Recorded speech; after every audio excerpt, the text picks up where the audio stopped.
Hi again and welcome back. In this next section I'm going to be introducing your first assignment for this fundamental short course. I hope that it's really clear. I hope that you really enjoy the work. And if you have any questions, please feel free to contact us. For your first brief, what we've done is we've given you the option of choosing one of three projects. And the projects are as follows. The first is a corporate gift. And this would be the typical a gift intended for an executive, and it's the kind of thing you'd see in a typical corporate office on a desk. The second is to design a skateboard, and when designing the skateboard we want you to sort of keep in mind transport for the future. I would imagine that the wheels and the designs on the board itself, you could do some really radical stuff with that.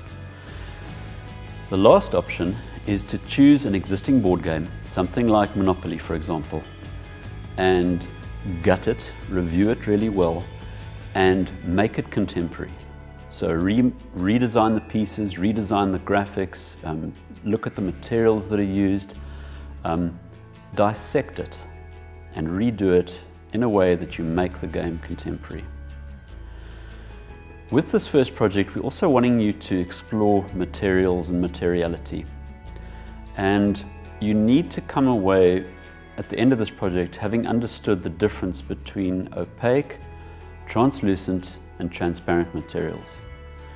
And what that means is you're going to have to choose one of those materials that is described, say opaque for example, in building the product that you develop for whichever option you choose in your design work.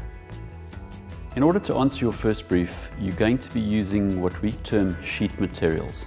So we encourage you to explore things like masonite, plastic sheeting like ABS or polycarbonate.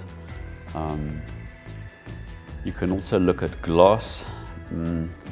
We have reservations about the safety of the glass, so make sure that if you're going to use glass, that it's done in a really safe way.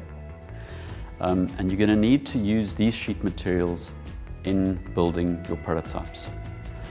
Another thing that you're going to need to do is you will need to document your building process using photographs. And there are a couple of reasons for this.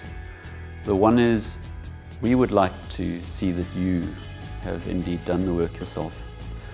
The other reason is that it allows you an opportunity to step back and almost review your process.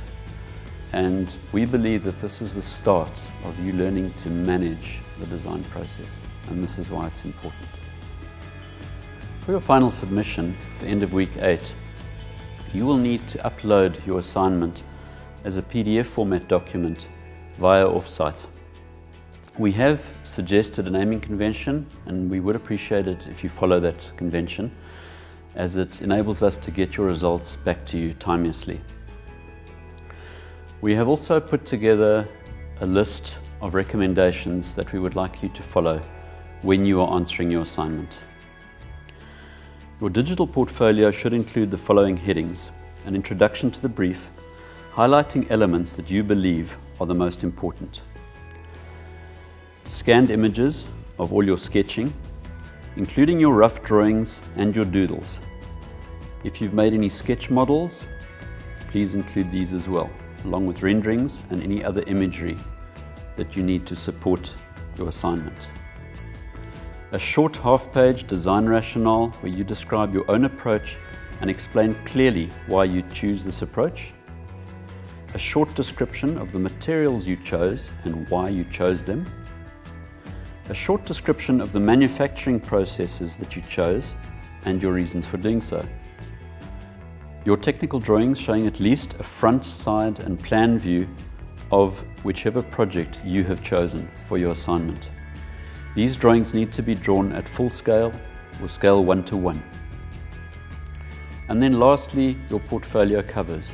Please keep in mind that if you are developing a portfolio as part of an application to a tertiary institute, that you need to log on and make sure that you follow the formats that they give you.